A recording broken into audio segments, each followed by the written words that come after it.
Τα όνειρα δεν είναι δωρεάν. Αυτός είναι ο τίτλος του σεμιναρίου που θα μας απασχολήσει σήμερα. Πάμε γρήγορα να δούμε αν το περιεχόμενο δικαιώνει τον τίτλο και ξεκινάω λέγοντας: ξεκολλήστε πραγματοποιώντας πωλήσεις πολλών ταχυτήτων και αρπάζοντας την απέτηση να θυσιάσετε τον εαυτό σας κατά ένα ποσοστό. Υπάρχουν και άλλα, δεν θέλω να τα διαβάσω. Αυτό λοιπόν το οποίο θέλουμε να πούμε με το καλημέρα, αμέσως με την έναρξη του σεμιναρίου, είναι ότι είναι πρώτα απ' όλα μια πάρα πολύ καλή ιδέα να κυνηγάμε τα όνειρά μας, να έχουμε όνειρα, να τα κυνηγάμε και να έχουμε διαπιστώσει από πάρα πολύ νωρίς ότι αυτό το κυνήγι απαιτεί μια θυσία από εμάς. Μικρή θυσία, αλλά απαιτεί οπωσδήποτε μια θυσία. Πάμε λοιπόν κατευθείαν να δούμε ποια είναι αυτή η θυσία. Θα σας έλεγα ότι η θυσία είναι να μην επενδύουμε τόσο πολύ, τόσο συνέχεια, τόσο αφόρητα, τόσο ασταμάτητα στον αυθορμητισμό μας και να επενδύουμε σε ένα εργαλείο το οποίο λέγεται τύποι πελατείας. Οι τύποι πελατείας έχουν ένα καλό και ένα κακό. Το καλό που έχουν είναι ότι είναι ένα κλασικό κλειδί, το οποίο πραγματικά μας λύνει τα χέρια στην καθημερινότητα. Το κακό που έχουν είναι ότι έχουν κοστεί πολύ. Κάποιοι από εμάς, οι περισσότεροι αν θέλετε, τους έχουμε ακούσει πάρα πολλές φορές και πιστεύουμε ότι επειδή τους έχουμε ακούσει, τους ξέρουμε. Όταν κάτι δεν το χρησιμοποιούμε, δεν έχει καμία σημασία, δεν έχει κανένα νόημα και δεν το ξέρουμε τελικά. Όσον αφορά λοιπόν τους τύπους πελατείας, θα σας πω μια πρόσφατη εμπειρία που είχα. Πήγα σε ένα αστυνομικό τμήμα να παραλάβω ένα διαβατήριο. Τέτοιες δουλειές, να ξέρετε, γενικώς είναι η αγάπη της αναβλητικότητας. Δηλαδή, έχει φύγει η αγωνία να κάνεις τα χαρτιά σωστά, να πληρώσεις το παράβολο κτλ. Και έχει μείνει μια μικρή ουρά που είναι, αφού έχουν πάει όλα καλά, άρα δεν έχεις πια καμία αγωνία, δεν έχεις κανένα άγχος, να παραλάβεις το διαβατήριο και επειδή είναι κάτι πάρα πολύ εύκολο, το αναβάλεις. Θα σας πω λοιπόν ότι αυτή η στιγμή που αναβάλλεται μπορεί να είναι μια στιγμή που θα αναδείξει αν γνωρίζω τους τύπους πελατείας ή όχι. Πολλές φορές λοιπόν είμαστε με έναν άνθρωπο, με έναν αστυνομικό, ο οποίος μας δίνει παραδείγματος χάρη το διαβατήριό μας και δεν του δίνουμε καμία σημασία. Δεν τον ακούμε, δεν τον βλέπουμε, δεν είναι επώνυμος για μας, δεν του ζητάμε το όνομά του, δεν έχουμε λίγο χιούμορ, δεν είμαστε ευχάριστοι, δεν λέμε την επαγγελματική μας ιδιότητα. Εντάξει, ξέρει το όνομά μας και το επώνυμό μας λόγω του περιστατικού που διάλεξε που έχει να κάνει με το διαβατήριο. Φεύγουμε από το αστυνομικό τμήμα, έχουμε κάνει τη δουλειά μας, έχουμε ευχαριστηθεί. Έχουμε ευχαριστηθεί. Μάλλον δεν έχουμε ευχαριστηθεί. Άρα λοιπόν αυτό που θα μπορούσα λοιπόν να πω, η θυσία εδώ τι είναι ακόμα και σε απλές στιγμές που μπορεί να μην είναι τόσο συχνές. Παραδείγματος χάρη το διαβατήριο το ανανεώνεις κάθε 5-10 χρόνια, περισσότερο, λιγότερο. Έτσι. Μπορούμε λοιπόν τι να κάνουμε, να αναδείξουμε αυτή τη στιγμή και να δούμε ας πούμε ότι ο συγκεκριμένος άνθρωπος που έχουμε απέναντί μας, παραδείγματος χάρη είναι εξωστρεφής, παραδείγματος χάρη είναι εκδηλωτικός και παραδείγματος χάρη είναι ένας άνθρωπος ο οποίος είναι καταπληκτικός. Οι άνθρωποι κυρίως είναι καταπληκτικοί.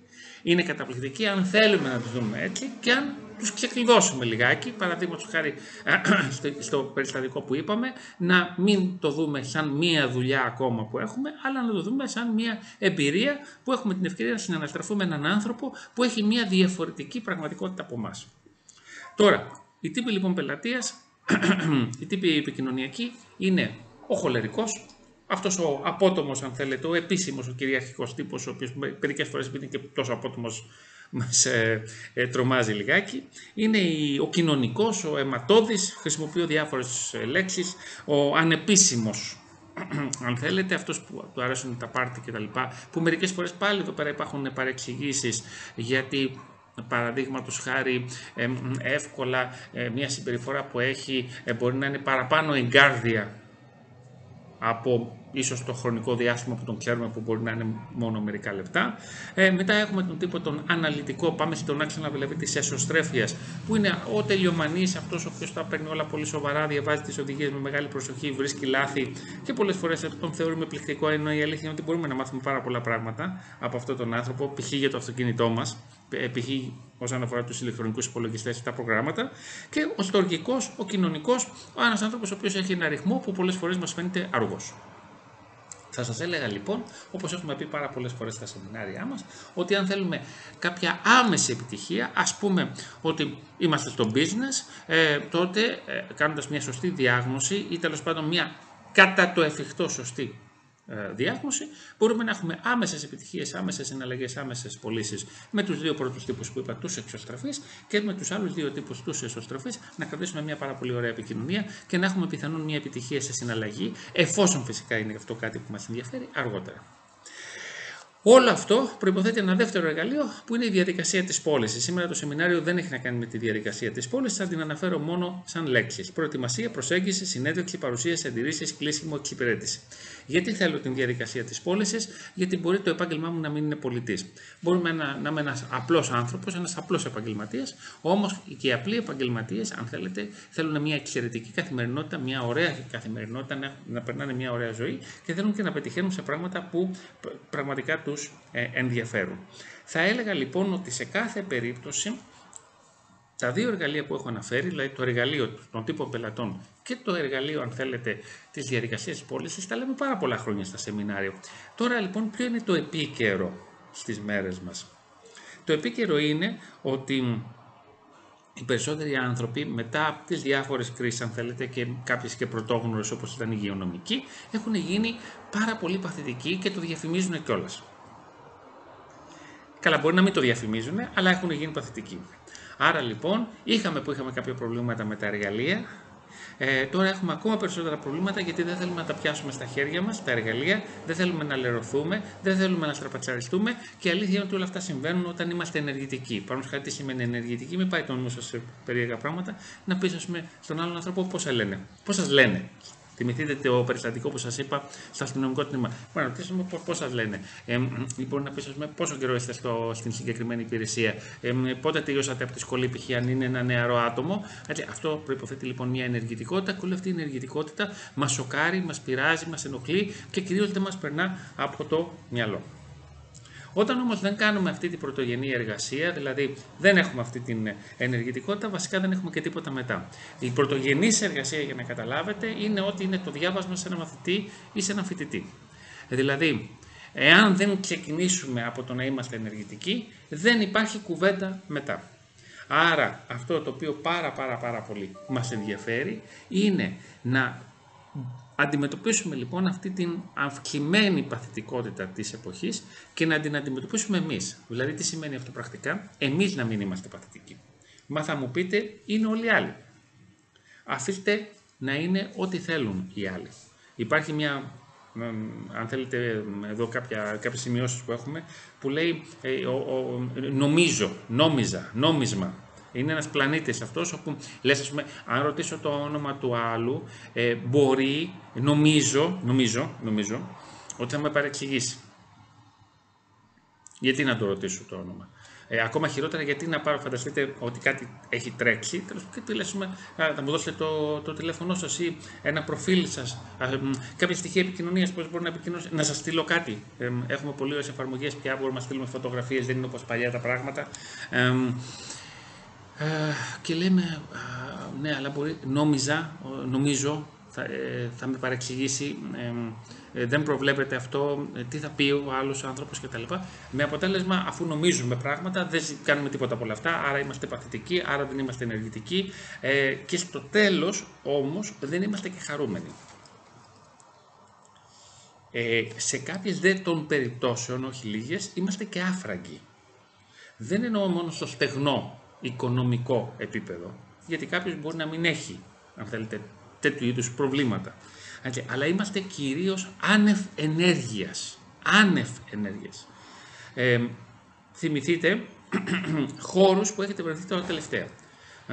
Οι χώροι έχουν αρχίσει και πέφτουν σε ενέργεια. Μα θα μου πείτε, αυτό μπορεί να συμβαίνει από διάφορα πράγματα. Π.χ. κάποιες επιχειρήσεις δεν βρίσκουν προσωπικό, ή αν θέλετε είναι πολλές οι ώρες που κάποιος δουλεύει, ή είναι πολλά τα πράγματα που πρέπει να προσέχεις, ή υπάρχει πάρα πολύ κούραση, κυρίως ψυχολογική, θα τα έχετε ακούσει φαντάζομαι όλα αυτά. Ωραία, και γιατί πράγμα κουβεντιάζουμε δηλαδή? Να δικαιολογήσουμε το ψοφίμι. Να δικαιολογήσουμε δηλαδή... Βλέπουμε μισό λεπτά και μια ερώτηση. Αν έχουν συμβάλει τα social media και το ίντερνετ στη τιμή μαχητήματα. Ναι. Μια μικρή ερώτηση, θα την απαντήσουμε. Αν έχουν συμβάλει τα social media και η τεχνολογία σε αυτό. Η απάντηση είναι ναι, έχουν συμβάλει. Θα πούμε ότι εμείς αυτό που προτείνουμε στους πελάτες μας, στον κόσμο μας, στους φίλους μας, είναι να τα αγαπάμε όλα. Δηλαδή, αν κάποιος με λέει μια εφαρμογή δεν την αγαπάω πολύ, δεν την βρίσκω πολύ φιλική, άμα δεν την βρίσκεις πολύ φιλική, να τη χρησιμοποιείς λίγο. Λέει κάποιος, ας πούμε, με τα social media δεν μου αρέσουν, και ένα φαγητό μπορεί να μην σου αρέσει. Αυτό δεν σημαίνει ότι ένα μαγειρίο δεν θα το μαγειρεύει για άλλους. Άρα λοιπόν απαντώ ότι αυτό που προτείνουμε εμείς είναι να χρησιμοποιούμε όλη αυτή την τεχνολογία, να την χρησιμοποιούμε όμως. Να την χρησιμοποιούμε. Δηλαδή τι σημαίνει αυτό πρακτικά για να το καταλάβουμε. Εάν έχεις μήλα στο ψυγείο, ένα θέμα είναι ποιος τα έφερε, αλλά τέλος πάντων, εάν έχεις και μαχαίρι και δεν πλένεις τα μήλα, δεν τα καθαρίζεις τα μήλα, θα συμβούν δύο πράγματα. Πρώτον, δεν χρησιμοποιείς το μαχαίρι και δεύτερον, τα μήλα θα χαλάσουν και τα πετάξεις. Άρα λοιπόν, όπως πρέπει να χρησιμοποιήσουμε το μαχαίρι, γιατί εμείς ή κάποιος άλλος θεωρήσαμε καλή ιδέα να αγοράσουμε μήλα, έτσι πρέπει να χρησιμοποιούμε. Βλέπω εδώ πέρα το ερώτημα, το ίντερνετ, τα social και τα πάντα πρέπει να τα χρησιμοποιούμε. Άρα δείχνουμε εκεί ότι είμαστε ενεργητικοί. Θα σας έλεγα, για να προχωρήσω λίγο και την ερώτηση, ότι θα πρέπει να αποφασίσετε πώς θα τα χρησιμοποιείτε. Στα σεμινάρια τα δικά μας λέμε να τα χρησιμοποιούμε κυρίως για να αναδείξουμε την επαγγελματική μας ή τις επαγγελματικές μας οντότητες. Δίνουμε και άλλες οδηγίες, νομίζω όμως ότι μέχρι εδώ μπορούμε να περιορίσουμε την απάντηση. Κλείνοντας λοιπόν το σημερινό σεμινάριο, για να επανέλθουμε λοιπόν στον τίτλο, εμείς οι άνθρωποι θέλουμε πωλήσεις, συναλλαγές πολλών ταχυτήτων. Δηλαδή τι σημαίνει αυτό? Σημαίνει ότι θέλουμε κάποιες επιτυχίες στο εδώ και τώρα, λίγο αργότερα κτλ. Αυτά λοιπόν απαιτούν από εμάς ένα σύστημα ή, όπως λέω αυτή τη στιγμή, είναι ωραίος τρόπος για να κλείσουμε το σεμινάριο, ή απαιτούν μια αρχιτεκτονική. Αρχιτεκτονική της ημέρας, της εβδομάδας, του μήνα. Αυτό ακριβώς είναι που μας κουράζει.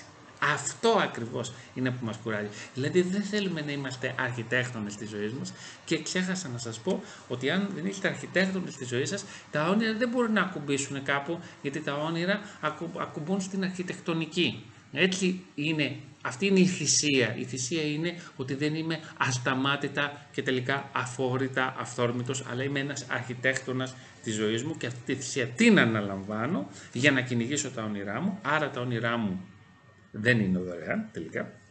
Έχω γεμάτη τσέπη, είμαι γεμάτος ενέργεια, πηγαίνω σε χώρους και δίνω ενέργεια, και με αυτόν τον τρόπο περνάω μια υπέροχη ζωή. Αυτή ήταν η σημερινή ιδέα όσον αφορά το σεμινάριο, που κέντρισε αρκετά το ενδιαφέρον σας, γιατί ήταν και αρκετά πικάντικος ο τίτλος. Έτσι λοιπόν τελειώνουμε. Τα όνειρα δεν είναι δωρεάν. Σας ευχαριστώ πάρα πολύ.